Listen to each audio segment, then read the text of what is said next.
The Adventures of Sam Spade, Detective, brought to you by Wild Root Cream Oil Hair Tonic, the non-alcoholic hair tonic that contains lanolin.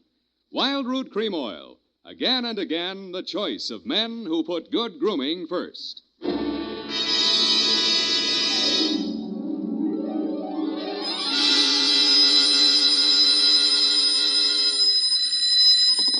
Sam Spade Detective Agency. Me, sweetheart. Oh, Sam, I got it.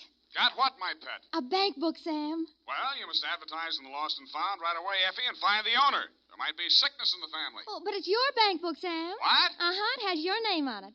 Samuel Spade, account number 4. It's a forgery. Somebody's trying to pin something on me. Lock it up and don't touch it until I get there. Oh, all right. Did you make a lot of money on this one, too? Got the check right in my pocket, $500. Oh, Sam, we're making more money than a movie star. Well, almost. And all honestly, too. 600 last week and 500 this week. Yeah, how about that? And life gives a 3-page spread to I Spy Moulton. But we mustn't let it turn our heads, Effie. No. We gotta stay in there pitching.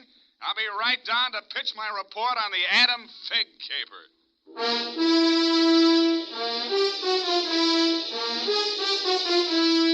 Dashiell Hammett, America's leading detective fiction writer and creator of Sam Spade, the hard-boiled private eye, and William Spear, radio's outstanding producer-director of mystery and crime drama, join their talents to make your hair stand on end with the Adventures of Sam Spade.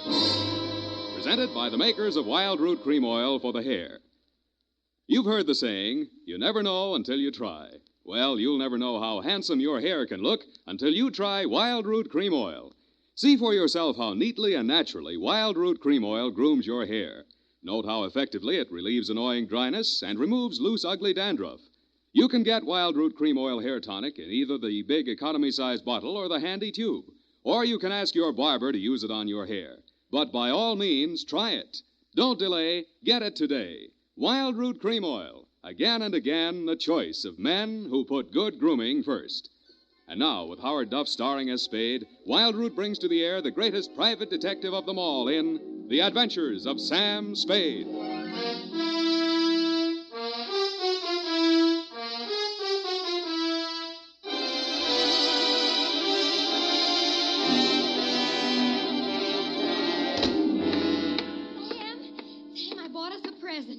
Oh, you're going to love it. Well, we gotta watch these expenses, Effie. There's always something. Yes, but this will be saving.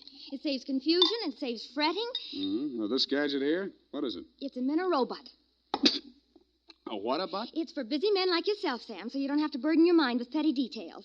You see, it has this dial on it, right here. And you drop these little cards in this slot. Mm-hmm. You don't have to worry about that. That's for me to take care of. Oh, good. Then, when you come into the office, and supposing you have an appointment with Mr. Jones at 2 o'clock, and you forgot about it, you just dial 2 o'clock, and the little card pops out. And it says Mr. Jones on it. How do I remember to dial 2 o'clock? Oh, well, maybe it's in the instruction book. But anyway, now go ahead, Sam, please. The card's right in there. Now, dial 2 o'clock. Go on, Sam. Well, let's see. Just like a telephone, Sam. Now what do I do? Well, give it time, Sam. It's thinking. Must have forgotten. Jones. Mr. Jones. Effie, do you think it's dead? Oh, Sam, I don't understand it. It was working perfectly. Well, I'll take it straight back first thing in the morning. You'll have to. It'll never find the way itself. You got your book, sweetheart? Yes, Sam. I don't understand. It was working perfectly. Well, that's all right, honey. It doesn't matter. Date October 5, 1947, to Hillary Exxon, Esquire, from Samuel Spade, license number 1375996. Oh, honey, it's only a memo robot. Subject, the Adam Figg caper. Dear Mr. Exxon, October 2nd in San Francisco was one of those days that you see blown off the calendar by a gust of wind in the movies to denote the time is passing. It was a day for scraping off the minutes with a fingernail file and wondering whether the display ad I'd paid for in the classified section of the phone book wasn't just a waste of money. It certainly wasn't the day I'd expect a leprechaun to walk into my office. He said his name was Adam Figg. He said he was the butler at Exxon Manor in Los Nidos. The limousine, Mr. Spade, is waiting to take you away. We mustn't keep them waiting, must we? Of course we mustn't. Who mustn't we? Why, Mr. Hillary, of course, sir. Oh, Mr. And Hillary. old Mr. Exon. The old gentleman is very ill, sir. Dr. Feig's office is down the hall. Turn to your right, second door. Well, I assure you, sir, that Mr. Exon is the best of medical care. Your duty will be simple, to prevent his death. Do I donate blood or just frighten away the evil spirits? Oh, it isn't quite that, sir. Someone is trying to kill Mr. Exon. He's a very sick man, and I'm sure he'd prefer dying from natural causes. I get $25 a day in expenses. Here is an ample amount in advance. But you should know, sir, that the old man is a nasty, cantankerous, villainous, crooked, intimidating... $500? Please, Figg, you're talking about the man I love. Los Nidos was at least an overnight caper, so on my way out, my lovely and charming secretary, Miss Perrine, handed me a brown paper bag which contained A, 1 pair of socks, darned, B, 1 shirt, ironed, and C, the apple which she always polishes for me the night before. We arrived at your large Southern-style mansion 2 hours later. Figg! Oh, Figg, where the devil have you been? To the city, sir. I can't find the keys to the liquor closet. Where are all the maids? What happened to that cook we hired yesterday? Who is this man, and why is he wearing that necktie? This is Mr. Spade, sir, the detective. I'm Hillary, Exon. Come in, please. Go on upstairs, Figg. See what that girl is doing to my father. I don't believe she's a nurse at all. Very good, sir. In here, Mr. Spade. Pardon the condition of the house. The old man has been firing the servants again. Your father, you mean? Yes. Every time he gets shot at, he fires all the servants. He gets shot at pretty often? About once a year, in the fall. You always hire a detective? No. Oh, dear. I'm not keeping you up, am I? No, excuse me, please.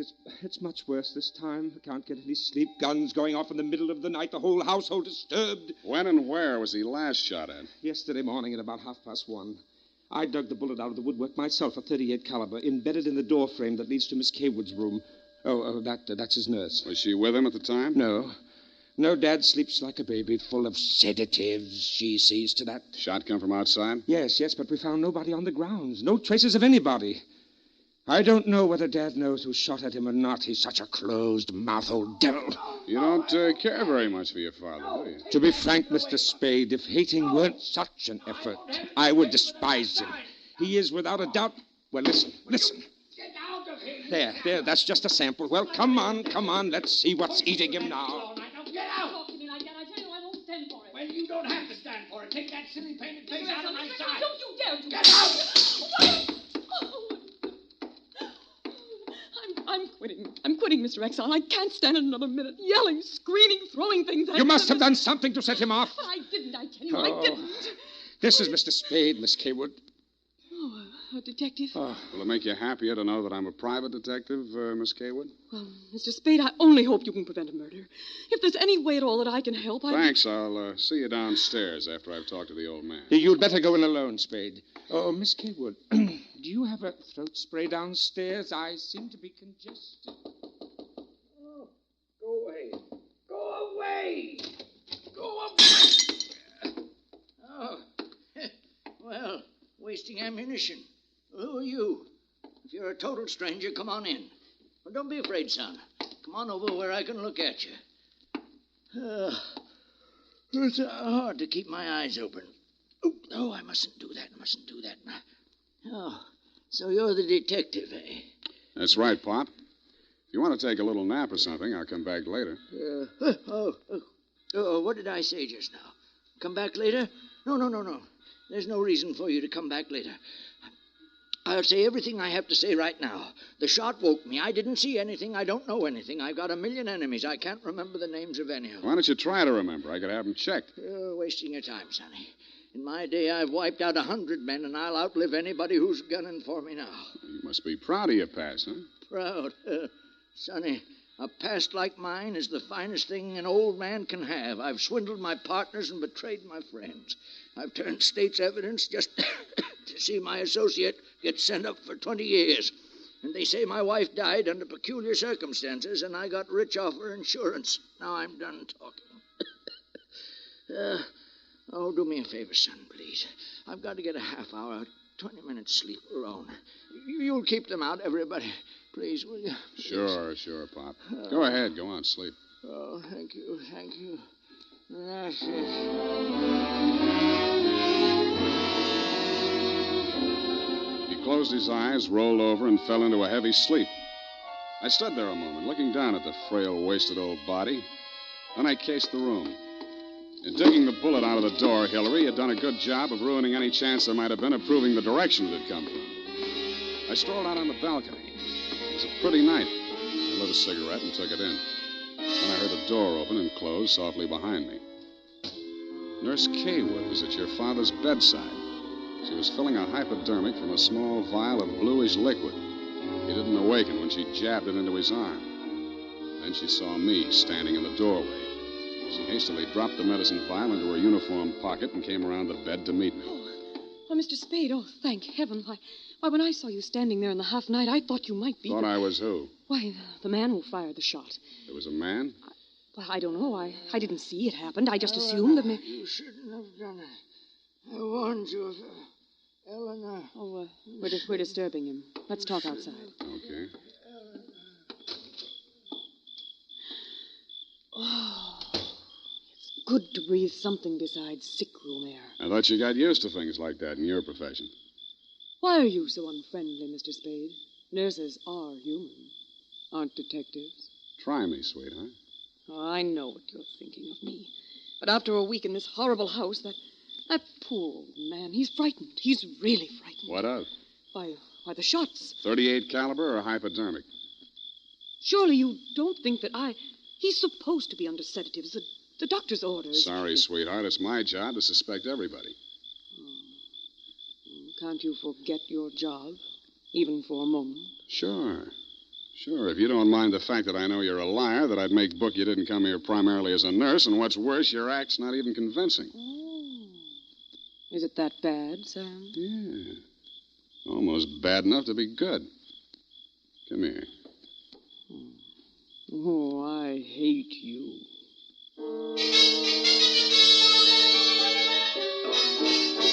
It was a very satisfactory love scene for both of us. For reasons of her own, Barbara wanted to keep me out of that sick room for a while, and she did. For reasons of my own, I wanted to get that medicine vial out of her uniform pocket, and I did. Then, as suddenly as we had fallen into love, we fell out again. After she'd gone to her room, I went back to my sentry duty around the house. Under a light on the front veranda, I examined the bottle from which Barbara had taken the injection for your father. It was labeled sodium thanatol and had been dispensed by a firm called Ibis Chemicals Limited in Cairo, Egypt. The scream filled the house, high and frenzied. I started running toward Barbara Kaywood's room. I slammed the terrace door open and found the light switch. Barbara was sitting upright in the center of a bed. Her face jerked up so abruptly that it seemed her neck had snapped. She clutched both hands to her chest and fell face down among the bedclothes, staining them with her blood.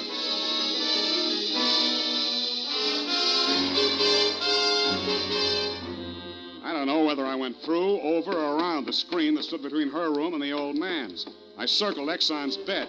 He lay on the floor on his side facing the window. I went outside. A .38 automatic lay on the ground a few yards away from the building. I put that into my pocket and listened. No shadows moving. Nothing. Then he was on me before I could be sure he wasn't a medium-sized tree. Break your back. Be the light. The warm stuff in my cheek might have been the thing's blood or mine. It gathered me up and bent me back and tore at my throat. Then I remembered that hands are stronger than fingers. I started with his thumbs.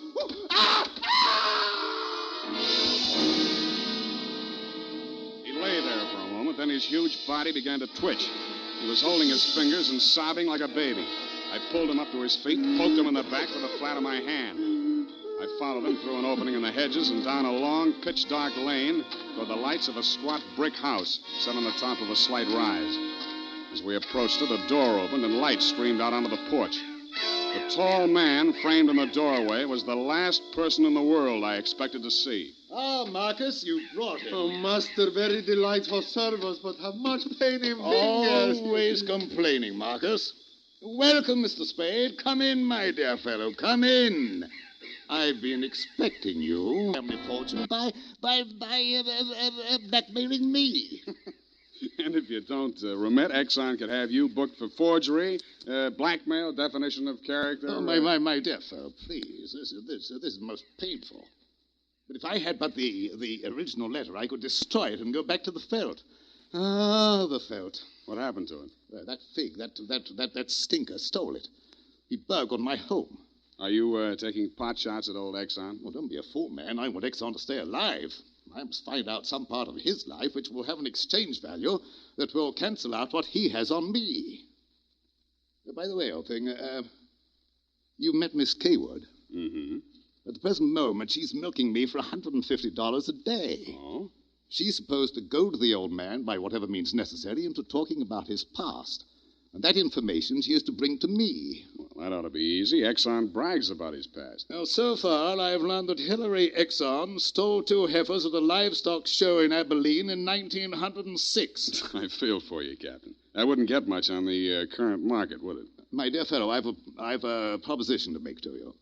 Should you ferret out anything that would be of value to me, I'll reward you handsomely. Well, maybe something can be arranged, Captain. Good, excellent. May I have your word on that? Well, there isn't much time, Captain. I'd better trot on back. I'll show you to the door, sir. And let me warn you, Mr. Spade, for your own good, should you ever hear the thrum of Ibis wings, run, flee. I assured him that I would heed his warning, bade him good night, and started back down the lane in the direction of Axon Manor. Business was going on as usual. There were no shots this time, only the scream. When I got to Barbara's room, you and Adam were standing at her bedside trying to quiet her down. Well, Mr. Spade, is this the way you guard the house against intruders? Where have you been? Ask Adam. What does he mean by that, Figg? I'm sure I don't know, sir. I've not left the house, sir. What happened here? Oh, she woke up screaming. She said someone had come into the room and torn off her bandages. A nightmare, of course. Please, I want to talk to Mr. Spade alone. Oh, please go. Adam, you go too. Please, Hillary, you go too. Good. Some questions I want to ask you, sweetheart, alone. Oh, but look here, Spade, look here. She just had a terrific shock. She shouldn't be questioned. Well, the code of detective transcends that of the medical, Mr. Hillary. Perhaps he should have a few minutes alone with Miss Kaywood. Oh, very well, Figg. I suppose you know best. Remember what the doctor said, Miss Barbara. Not too much exertion. What happened, Barbara? Well, it could have been a dream. Somebody was standing over me in the darkness and peering down at me. And then he started to rip off my bandages, and I screamed. And when Figg came into the room and he turned on the lights, he was gone. It could have been a dream, Sam, and I could have been clawing at the bandages myself in my sleep. But you weren't. It wasn't a dream. I've been talking to Captain Sherry. And then I thought... Oh, well, how much do you know? That you've been feeding the old man truth serum to get him to talk in his sleep. Oh, How much talking has he done? well, plenty. How much you told Sherry? Well, just as little as possible. Why? Because, Sam, if we can keep that old man alive and out of jail long enough to sell what we know to Sherry for what it's really worth, we'd be fools not to do it. What makes you so sure you'll stay alive long enough to collect, sweetheart? Well, because you're going to help me, aren't you, Sam?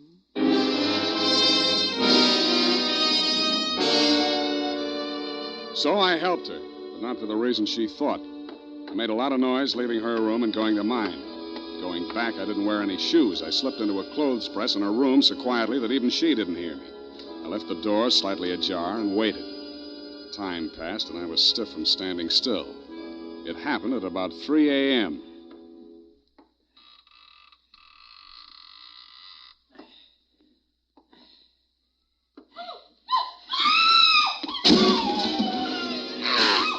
The crazy, feverish glare of his eyes told me that the threat of the gun in my hands meant nothing to him.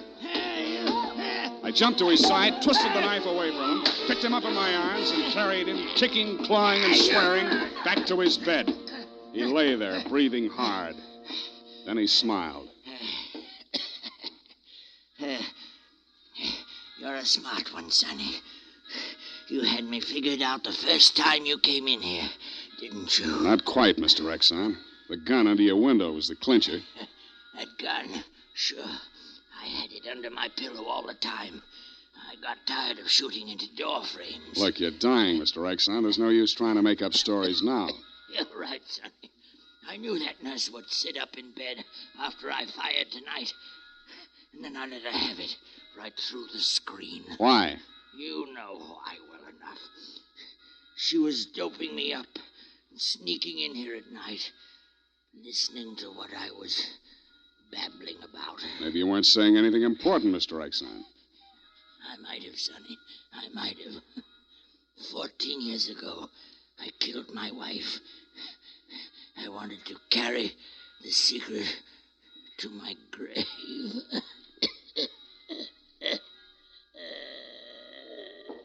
You nearly made it at that. Mr. Spade, what's happened? Is he dead? He's dead. Did he say anything, sir? Did he confess anything? You must tell me if he said anything. I didn't hear him say a word. Ah, well. Yeah, Mr. Spade. Charged with a certain texture, a significant quality. There's a certain smell, yes. Ah, an omen. You can inhale it, sir. Journey thou to Nairobi on the veldt.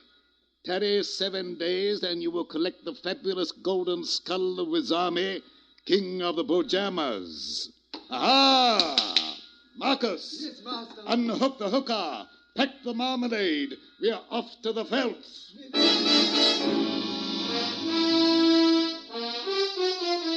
Just then, a flock of birds broke across the horizon, screaming. There must have been thousands of them, but not ibis, Mr. Exxon. Vultures. I suppose if you're going to pay any attention to omens, it's a good thing to know your birds. Period. End of report.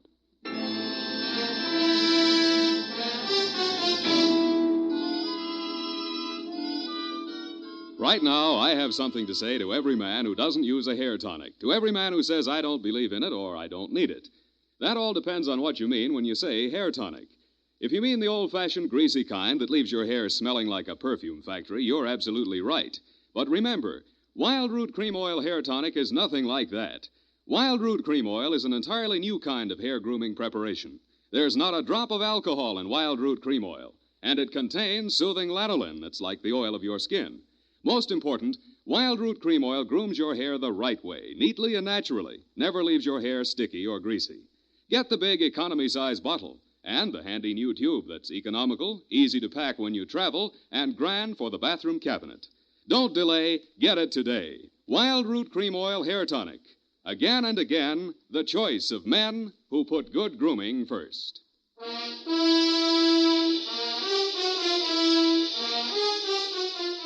Well, Effie, Sam, the memo robot works after all. I told you it would. Yeah, it just takes a little time, sweetheart. Oh, read the card, Sam. Now, you see? You'd know you were supposed to see Mr. Jones at 2 o'clock. Isn't it wonderful?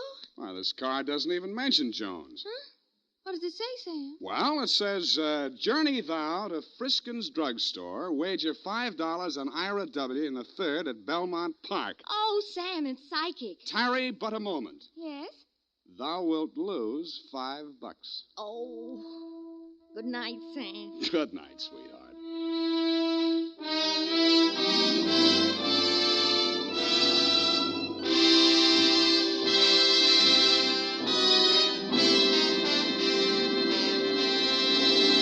The Adventures of Sam Spade, Dashiell Hammett's famous private detective, are produced and directed by William Spear. Sam Spade is played by Howard Duff. Lurene Tuttle is Effie. The Adventures of Sam Spade are written for radio by Bob Tallman and Gil Doud, with musical direction by Lud Gluskin. This is Dick Joy, reminding you that next Sunday, author Dashiell Hammett and producer William Spear join forces for another adventure with Sam Spade, brought to you by Wild Root Cream Oil. Again and again, the choice of men who put good grooming first. Smart girls use Wild Root Cream Oil, too, for quick, good grooming and to relieve dryness between permanents. Mothers say it's grand for training children's hair.